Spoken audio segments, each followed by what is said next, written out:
আজকে আমরা তাল চুরি করলাম। তো সকালে মা রান্নার জন্য চাল ধুচ্ছে, তখনই আমরা তাল চুরি করার প্ল্যান বানিয়ে বেরিয়ে পড়েছি।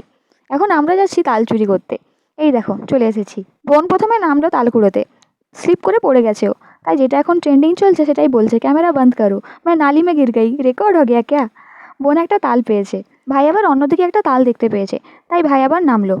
আসলে এইখানে যে তাল গাছগুলো এটা অন্য লোকদের, তারা তেমন তাল কুড়িয়ে নিয়ে যায় না, তাই বাকি সবাই এখান থেকেই কুড়িয়ে নিয়ে যায়, তাই আমরাও এখান থেকেই কুড়িয়ে নিয়ে যাচ্ছি। আমরা এখানে মোট 3টে তাল পেয়েছি। অন্য আরেক জায়গায় যাব, তাই ভাই তালগুলোকে সব ঝোপে লুকিয়ে দিচ্ছে, যাতে অন্য কেউ আবার না নিয়ে চলে যায়। সেখানে গিয়ে ভাই আর বোন দুজনে নামলো, কিন্তু ওখানে মাত্র আমরা একটাই তাল পেয়েছি। তারপর সব তালগুলো নিয়ে আমরা এখন বাড়ি যাচ্ছি। আমাদের এখানে রাস্তাটা দেখো কত খারাপ, চারিদিকে শুধু জল জমে আছে, মনে হচ্ছে এক একটা যেন সুইমিং পুল হয়ে আছে। জল বর্ষার দিনে একদমই বেরোতে ইচ্ছে করে না, খুবই বিরক্তি লাগে। তারপর আমরা এখন তাল চুরি করে বাড়ি যাচ্ছি। তোমরাও কি কখনো এভাবে তাল চুরি বা অন্য কিছু চুরি করেছো? কমেন্টে নিশ্চয়ই তোমাদের অভিজ্ঞতা জানিয়ে যেও।